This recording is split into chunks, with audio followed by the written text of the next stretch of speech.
Hey. Hello, everyone. Should we freeze and do our thumbnail? Oh, yeah, that's right. Okay. Ready?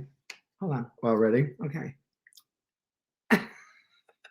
Now our daughter can take that picture. Hi, everybody. We are so glad that you are joining us here on Healing Journeys today. We are Butch and Julieann Hartman. Welcome to HARTbeat.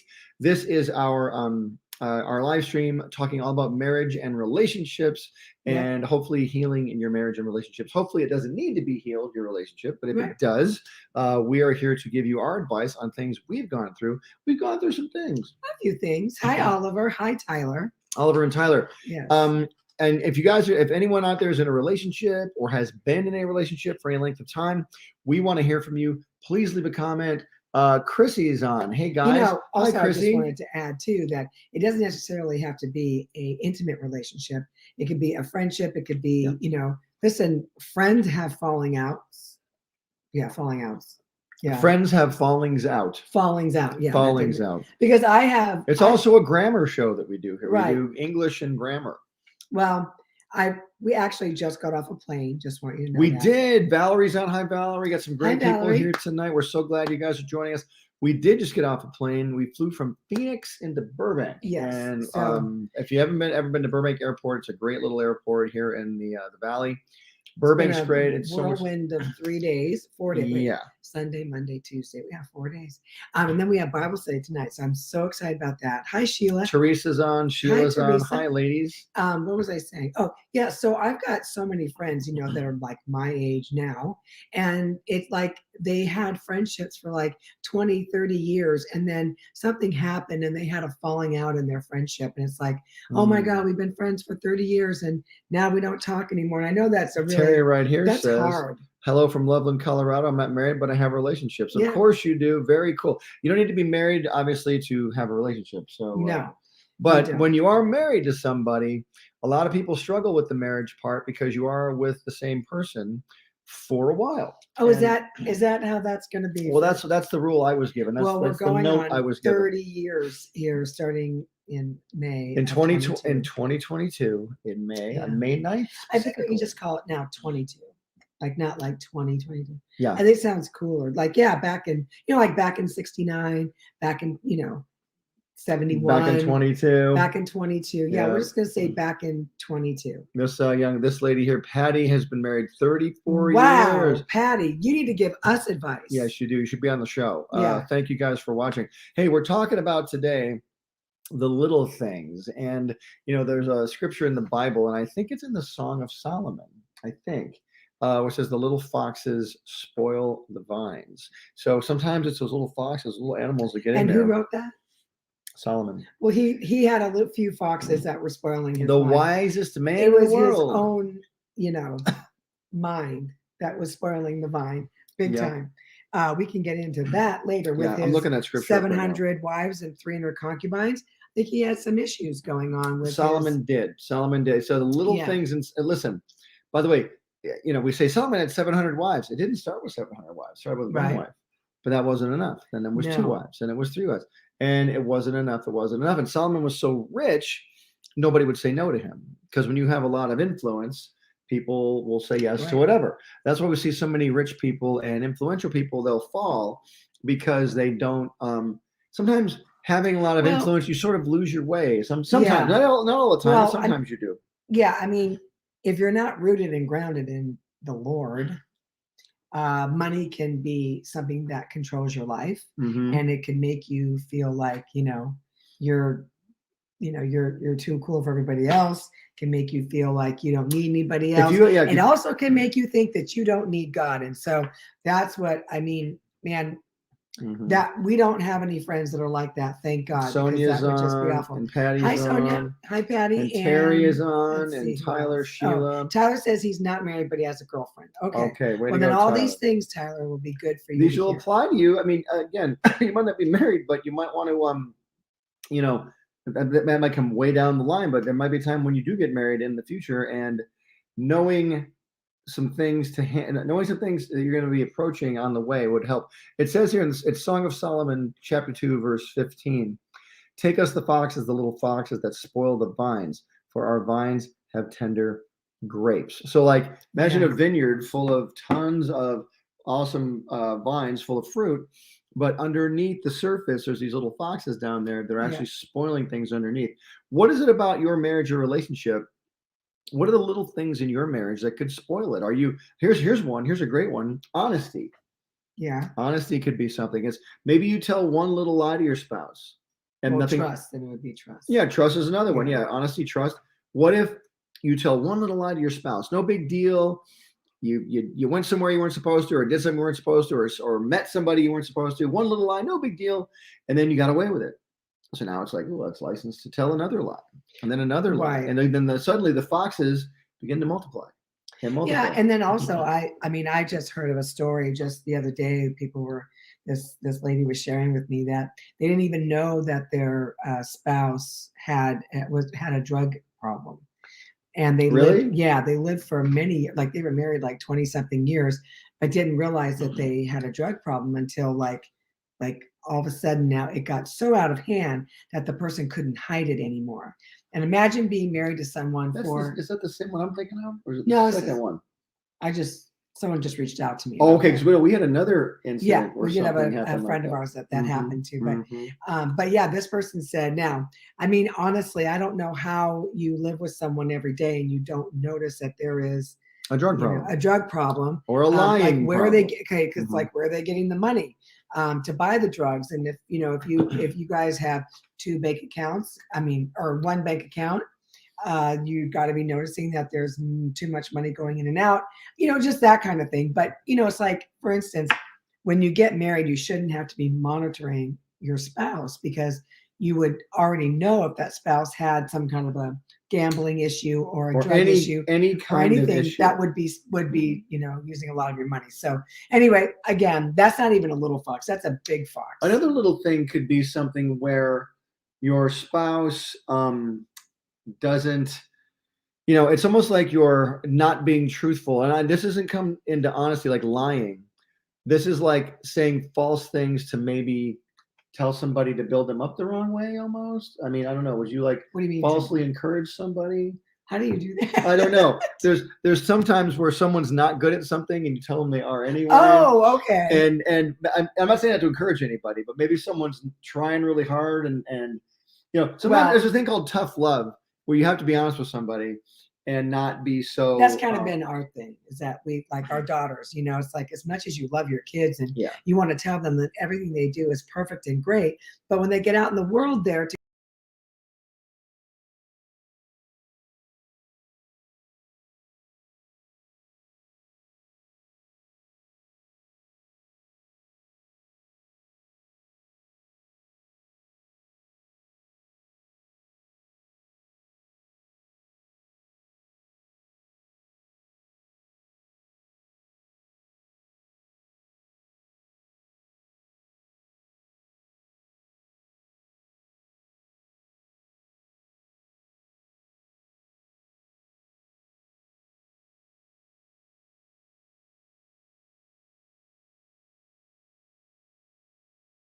You're gone.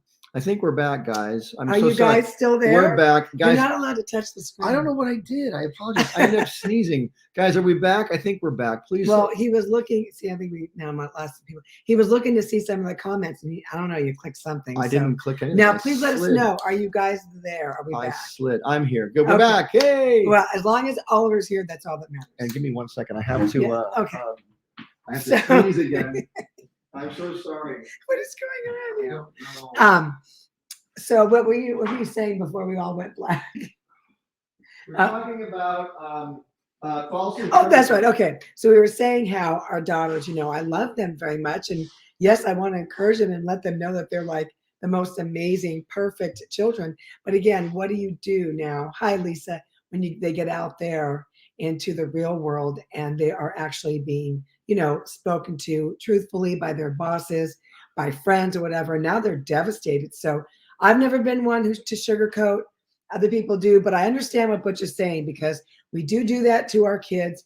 I do know that, sometimes people say like, oh, poor thing. I know they tried so hard. I'm not going to let them know that it really was bad. It's like, no, you got to tell them that's the only way. Back. I've handled the nose situation. Sorry. That's the My nose was running and I had to blow my nose. You kept sneezing. So anyway, Really so that's where you don't want to do that. You want to be honest, but there's ways of talking about it to where it's not like, you know what, that was really stupid.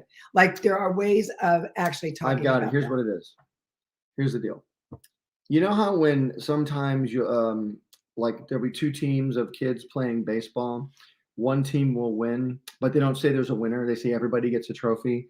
You know what I mean? That's a false sense of encouragement where people suddenly don't think they have to compete in order to win. They think they're just going to win all the time. And that's not what real life is like. In real life, there are times where you might not win that game, but you're going to struggle even harder. You're going to work even harder to win the next game. Right. And sometimes being truthful with somebody is a way to build them up so they'll get even stronger. That's what I'm talking about. I know it took a long way to get there. And we had a blackout and I sneezed. It's been a crazy stream, but we're back.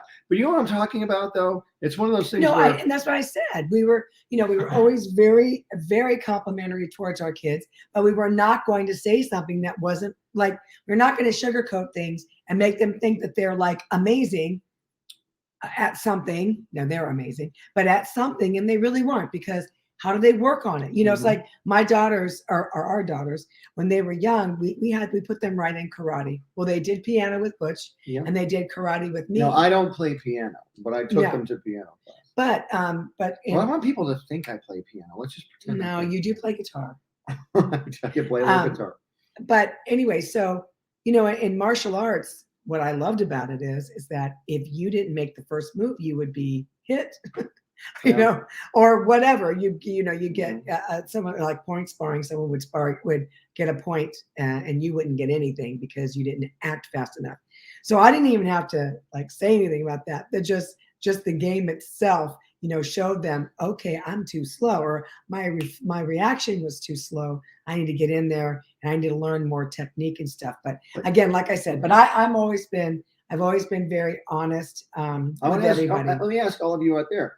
What are some of the little things in a relationship you think should be dealt with because they'll damage things otherwise? Like it's like having a little leak in your house. Like let's say we had a little leak in our sink over there. If we didn't address the small leak, one by one, day by day, it would get bigger and bigger until there's a huge flood. The other day we had a huge clog in our drain. We didn't know it. Suddenly the whole sink starts backing up. But it'd been accumulating over. So just months. to tell you this, don't put eggshells down the garbage disposal. Don't do that. Don't. What is it called? Disintegrate. They don't. Well, yeah, but I thought the garbage disposal. I apparently, because I make eggs every morning, and I'd always put the eggshells in the garbage disposal. But apparently, over the last couple of years, they've just built up in this drain, and they clogged everything. It was the little things. The first few shells didn't do anything. Right. So, what are those eggshells in your marriage that you haven't addressed yet? Is there something that your spouse tends to do? And I'm not talking about berating somebody just to berate them. I'm not saying that. Don't be someone who just wants to correct because you're just a correcting person. But if there's an issue, like if the person doesn't want to get a job, or if the person is maybe the person is too critical of you, maybe you're being criticized constantly. Maybe the person can't sit still. They want to move constantly and never stay in one place. Maybe they spend too much money. Well, they're just spending a little bit of money. That's a big one, by the way. Let's talk about that for a moment. Money. Yeah. Spending money. Are you guys trained in how to spend money? Well, we did talk about that a couple of weeks ago, so you can go to that one. I forget the title, but if you're not agreeing upon how much money that you want, that you're going to budget for fun stuff, budget for your bills, budget for like buying large purchases and stuff like that. That is definitely an issue, and you will pay for it later in your marriage. Could be a week later, could be a day later, but your marriage will definitely suffer something, whether it's an argument or not.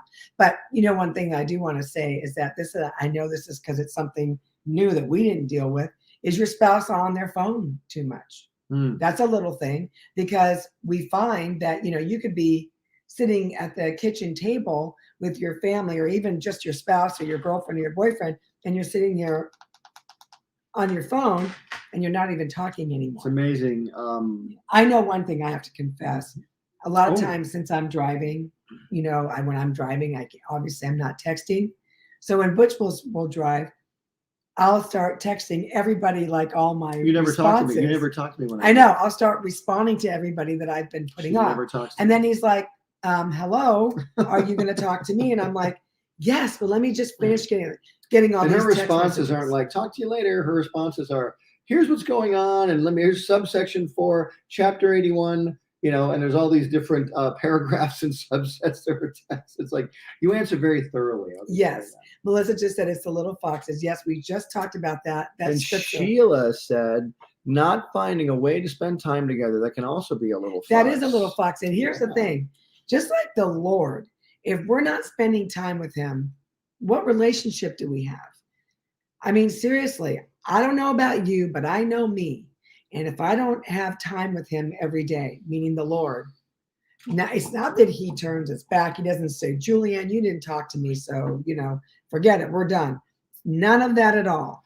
But it's me seeing too many things of the world, which having that conversation with the Lord, spending time reading his word, pulls me back into the spirit realm again. Here's a comment here from Mary M. The avoider spouse should be honest about what really bothers them so the other person can know and make changes. Don't keep stuffing those things. Boy, that is so good. And thank God he does spouse. it, because we're just not that couple. I don't think I avoid anything really. No, I'm saying that I don't know what I would do if you did. I know there's a lot of, and there are women out there too, but I've heard more men though, that they just kind of shut down. Well, men don't want to talk about their Why feelings not? Ever. Why? Tell everybody now. Men don't want to talk about their feelings because it takes too much time, and we're really not set up to talk about our feelings as much as women are. We're not as wired emotionally. Do you think that the younger generation, like the millennial generation now, will be the ones that will speak more or talk about their feelings more? So you're talking to me. Let me get this straight though. So you're asking me, after thousands and thousands of years of men not talking about their feelings, will this generation, the millennials, will they be the ones to talk about their feelings? I don't know. I have no clue. Yeah, I don't have enough data. Well, the reason why I say that is because since everybody now is more vocal and are able to be more vocal about how they feel with, with social media and stuff. Well, that's different though, because with social media, you can be, it's called a keyboard cowboy. You're like, you can say whatever you want when you're in the privacy of your own home and no one can see your face or hear your voice. And you can even use a fake name on social media and say whatever you want, but it's confronting people face to face. I truly believe that's getting lost with this current generation. This is not to slam this generation. They've been raised with screens. They've been raised that if they want to get a hold of somebody, they just pick up the phone and text somebody and boom, they get a hold of them. We had to actually make a phone call. Now we had phones, but if you wanted to talk to somebody, it was either a phone call or you saw them in person. If you said, meet me at 8:00 and they didn't show up at 8:00, you didn't know where they were. You had to get back home and make another call, and they didn't, or find a phone booth. Find a phone booth. They had to find a phone booth, Yeah. We need to get a phone booth and put it in the house. God, like an old phone booth. That'd be so cool. We would clean it up. You know what? We would clean it up. Back in the day, when I get the red one from London, or that's a London phone. Yeah. Yeah. Doctor Who. Back in the day when I lived in Hollywood, I sometimes I couldn't pay my phone bill, so they'd shut it off. So I'd have to go to a phone booth. And so on Hollywood Boulevard and on Sunset Boulevard, there was so much prostitution going on. They took out all the phone booths. And one time I ran out of gas, I remember, and I was stuck and I had nowhere to go because all the phone booths were gone, or they just were they put a metal thing in so you couldn't put a dime in, Wow. They just got rid of them all because that's where a lot of the prostitution was, taking place. Back to our story. Anyway. So what's another little fox that can spoil the vine in a marriage? Well, Sarah just said here. Sarah said, for me, it's disrespect that gradually can increase without noticing. Disrespect. Yes. Now that's interesting. As a spouse, men, women, do you respect your spouse? But wait, before you answer, do you treat them with respect? Yeah. It's one thing to respect somebody. It's another thing to treat them with respect. Men, do you compliment your wife in public? Do you compliment your husband in public? Ooh. Or do you make fun of them in public? Someone here says, morning. Who's this? This is Anselm Nazareth. Good morning. Where are you calling? Or where are you calling? Are you calling from Nazareth? Where are you watching? Nazareth. Are you from the town of Nazareth? Where are you watching from? We'd love to hear. We're so glad you're here today. But guys, what is one? Now, respect is a big one. So let's say you have a marriage and the husband doesn't respect the wife. or the wife doesn't respect the husband. This means that the husband or the wife is going to start feeling feelings of inadequacy, and they're going to seek that respect from somebody else. Right. That is absolutely what's going to happen. That is very true. And so, and especially when, I mean, like, you know, you got to be careful because maybe you never did compliment your spouse, but you might have in the beginning. And so, like for us, you know, we've been together now, 29 years right now. Anselm Nazareth is from India. So good morning. Mysore, yeah, something like that. Anyway, from Mysore, India. Mysore. I don't think I'm pronouncing any of it. Well, I'm going to ask my friend Deborah because she's from India. She is. Tonight. We'll find out where you're from. And by the way, nice to meet you. Thank you for watching. Yeah, now you made me completely lose my. As far as the spouse being respected, well, I know, but that. Okay. Oh, I know what it was. Yeah, I need. So the complimenting and stuff, you know, maybe you've done it for so long and you don't think about doing it anymore, even when you're like in your 70s. Well, it doesn't matter how old you are. Compliments are compliments, and you want to continue to compliment each other because you know what? Who else does? You know, one day I was looking at my mom. My mom has been, her husband passed away in like 08, I think it was. Her last husband passed away. But in 08. So she's been single for many years. Yep. You know, now it's 21, almost 22. Mm-hmm. And so if we're not, as her kids, are not complimenting her, mm-hmm. and you as her son-in-law, who's complimenting her? You know, people like that. People love that, to know that they're loved. People love to know that, you know, it's like, wow, what a beautiful outfit you have on. You have this and that. You know, sometimes we forget that. So I just want you all to think about this. If you know somebody too, that if you know, that has, maybe they're single and there isn't anybody complimenting them. You know, that's important to my mom. My mom's a beautiful woman, by the way. You would never know she was 83 years old. I told her she looked good today. Yeah. No, but I'm saying that. See how excited she was? No, I know that's really, no, that's very nice. And he always does. He always tells her. But he always tells her how great she looks. And I do too. But like I said, it dawned on me the day. I was like, wow, who's complimenting her? So think about that with men and women. People maybe have, you know, that have been divorced for many years, or some that have actually, you know, their spouses has died. So that's something that you can do. But getting back to little foxes, yes, complimenting each other too can really help. It's like, just because you've been together a long time does not mean you have to become roommates. You know, it's like we are husband and wife still, no matter what.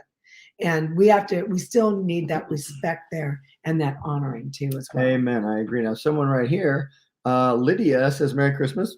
Blessings to all from Casa Grande, Arizona. We were just in Arizona this morning. There. But I think we were in Scottsdale, so I think you're about an hour away. Yep. It's great. By the way, guys, what is another? So what we talked about disrespect, talked about honesty, talked about false,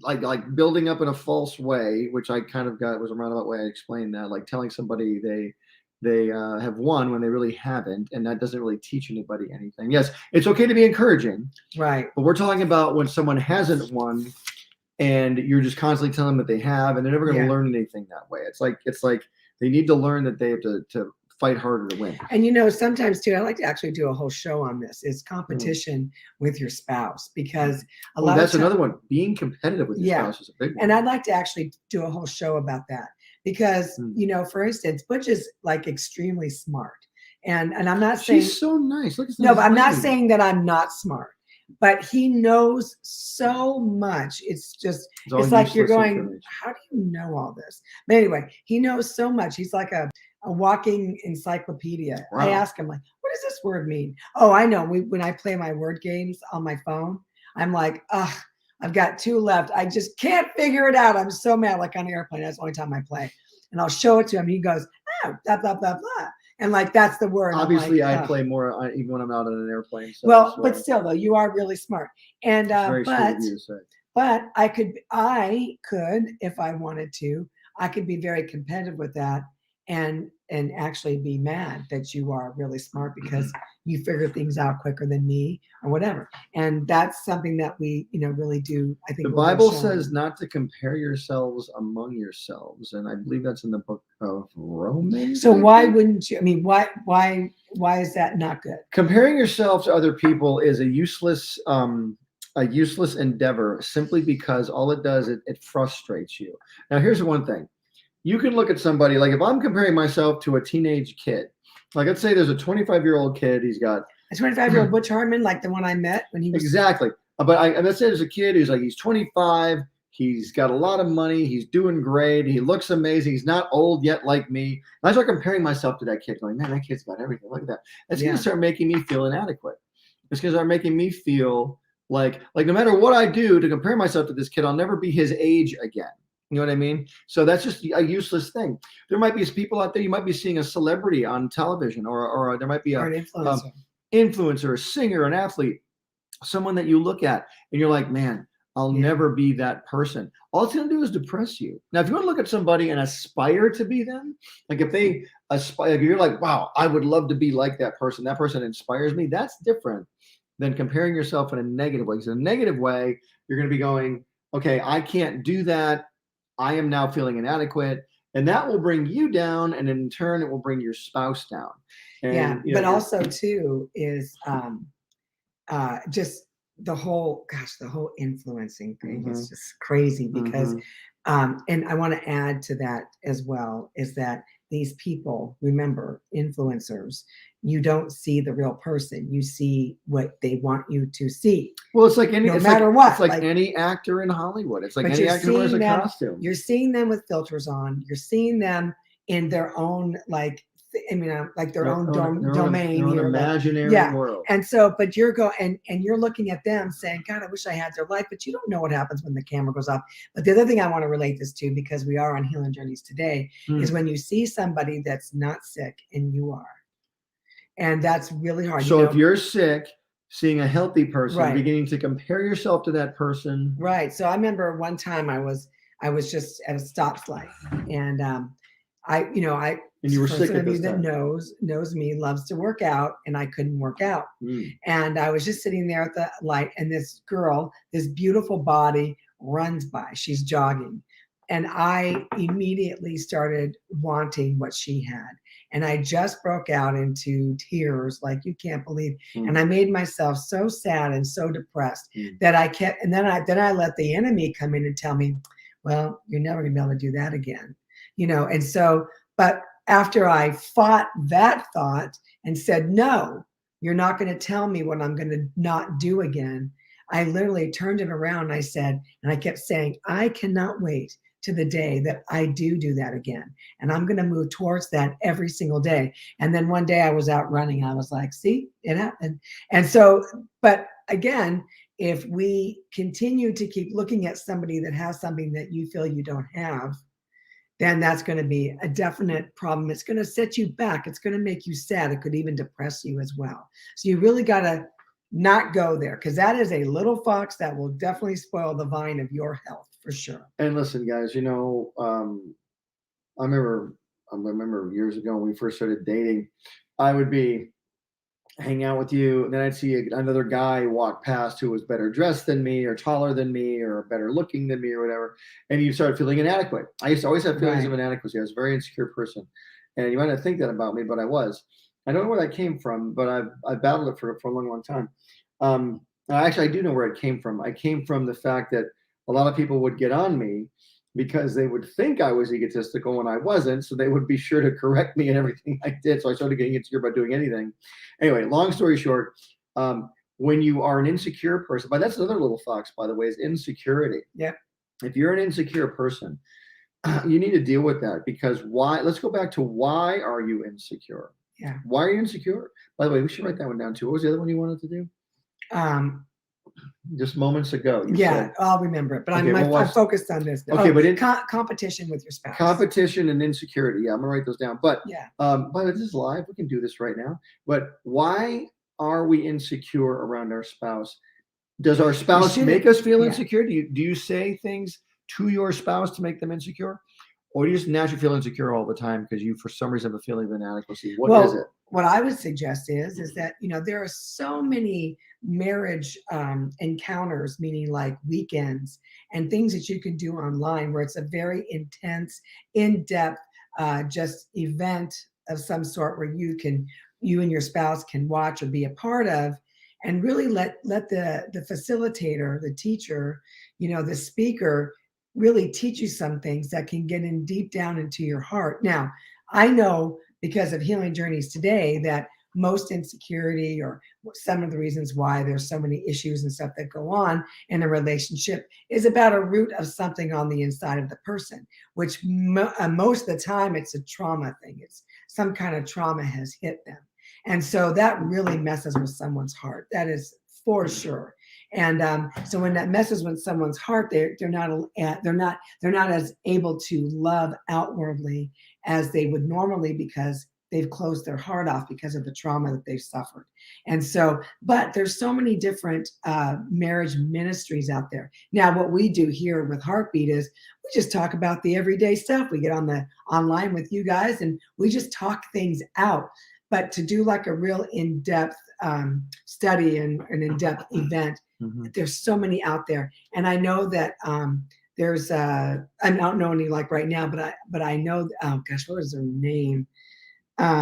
Got Karen and Jim. I'll have to think about it, but there's a lot of them online, and I know that you would really get a lot out of it. Here's something. Keith Nance said something.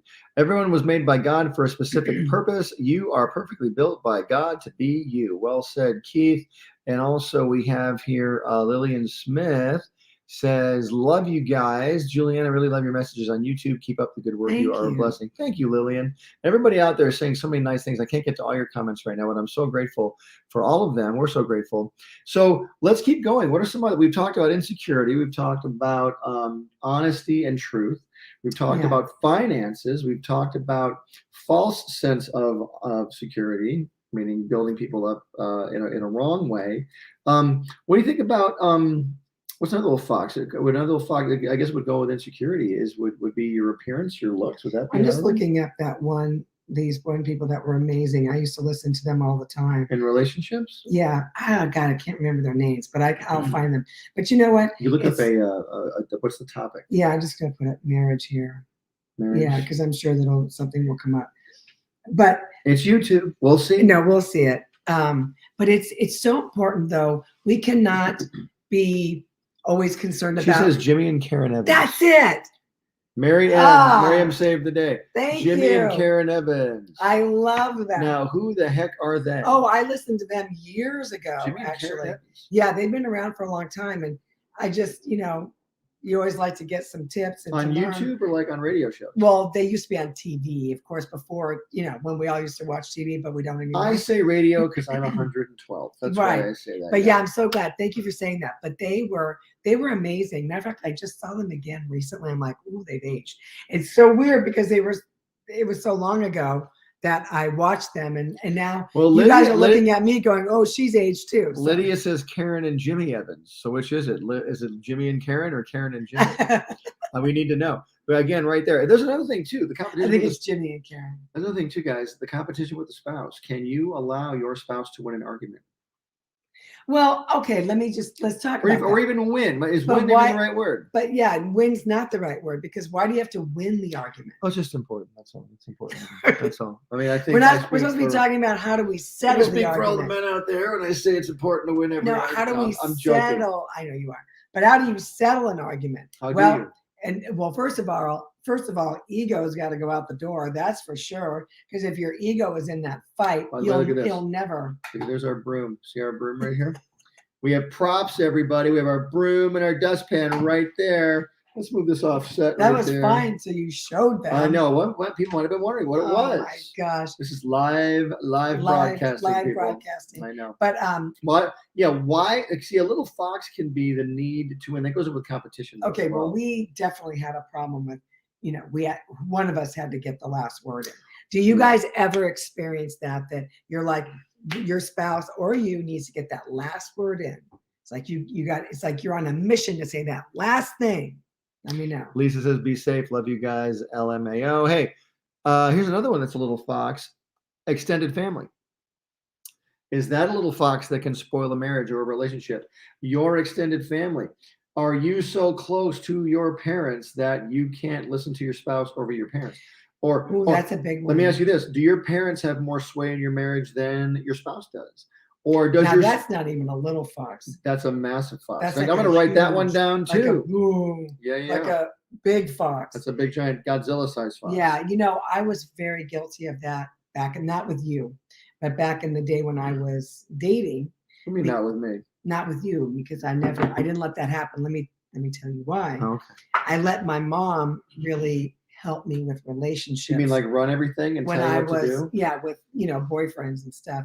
How come we talk a lot more? We talk a lot more about your old boyfriends than my old girlfriend. No, we don't. Yes, we do. I don't think I've ever talked once about an old girlfriend. Well, we can if you want.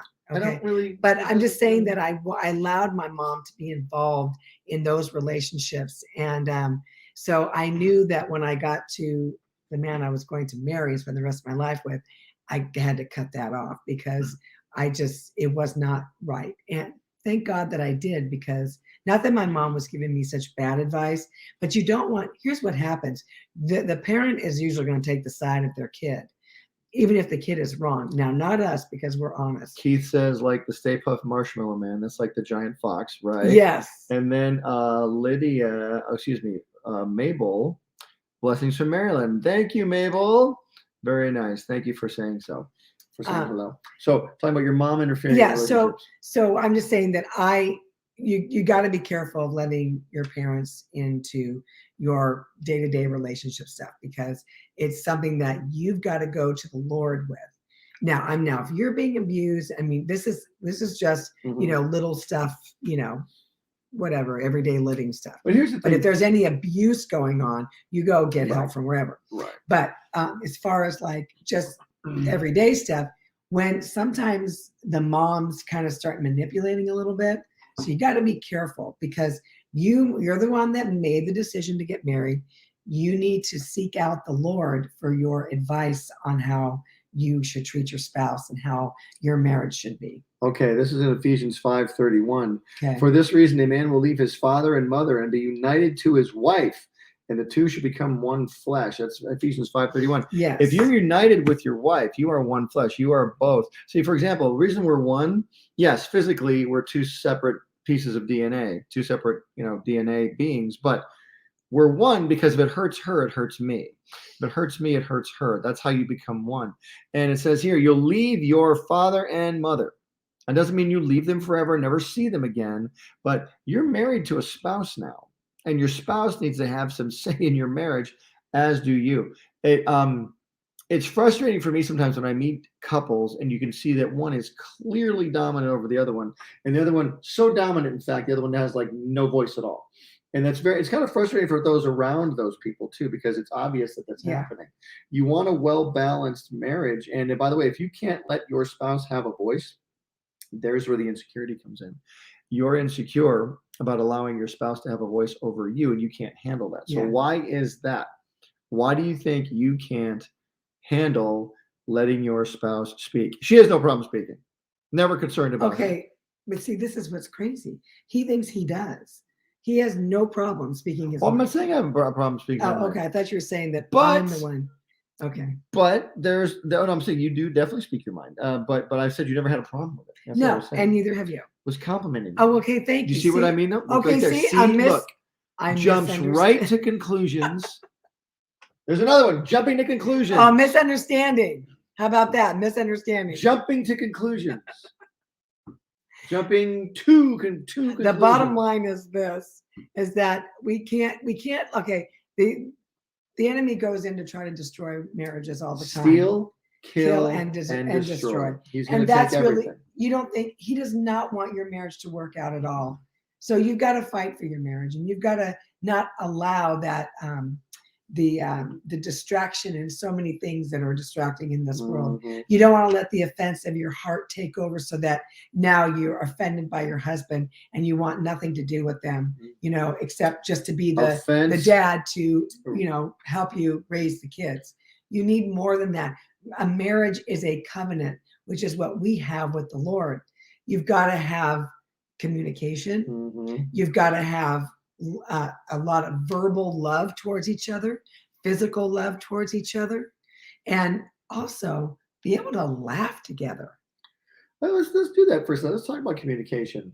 We have to go pretty soon. I know. But communication. Do you communicate with your spouse? Do you speak to your spouse? Do you let them know how you're feeling? Do you ask about their day? Do you ever ask your spouse about their day? Well, but forget about, yes, at the end of the day. But what about praying over your spouse, man and woman, before the day starts. Amen. Why not start off with the most She amazing does that time all the time. where you pray together, and so that your day will be joined together, and also will be, under the anointing of the Lord, because you brought the Lord in your day. Amen. When we can start off, I can be reading my Bible, being by myself.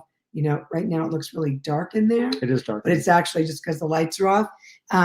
But what about, so if I just kept everything to myself, all my prayers, everything else, and we never prayed together, then that doesn't make a marriage work at all. A marriage works when you both are just, what I call hooked up to the vine, and you're both getting fed from the vine. You're both going to the Lord together on your whole life, whether it's your kids, your job, your careers, your whatever you're doing. That's the most important thing, is to be like this, united together on every front. And if you feel like, I don't really care about what he does, I don't care about his hobby and all that, or her hobby, try to find a way that you can find something that you like. When we first got together, I knew nothing about cartoons, could care less. Why would anybody know about cartoons unless you were a But I had to learn how to. I wanted to ask him questions. I want him to know that I was very interested in what he did. And I still ask him all the time. Remember I said how smart he is? I still ask him all the time, because that's showing that. Now the great thing is you're actually working I'm working with him on a cartoon. But it shows that, that you respect and you care for your spouse. And that's key. That is number one, is respect for each other. Amen. Well, guys, look, we're going to run. Yeah. But we love you. And sorry we went black there for a minute. I don't know how we got off, because the weird thing is we were still live. And then it went off. I wonder if it was one of these little things, these displays. I don't know. Don't even go there. I'm not touching anything. But we didn't go away. But guys, thank you for joining us. This live TV. Look, we even have our little, again, here's our broom right there. Oh my gosh. And I wanted to, tomorrow morning is, it's Cindy Mezas. On Healing Journeys. Yeah, she's at 5 a.m. And then we have Mike Hoesch, who is amazing. The amazing Mike Hoesch. Give it up for Mike. Friday morning, we have Donna Jones, who is not one, but two, but three, not one, not two, but three traumatic brain injuries. And she is. Does she have 3 brains, or has had 3 injuries to one brain? No, she had 3 injuries to one brain. 3 injuries to one brain. Wow. But she's amazing, and she's such a great teacher. I hope you enjoyed her. Truly miraculous story. Yes. And then Saturday is part 4 of Healing Journey, or the journey on the life story of Julieann. If you missed 1, 2, and 3, go back, because these are things that no one knows about me. I've actually found out a couple things. He did. It's freaked me out, though. That I gotta say, again, your old boyfriend's come up quite a bit. Oh my God. Okay, stop. We love you guys. Bye. Bye.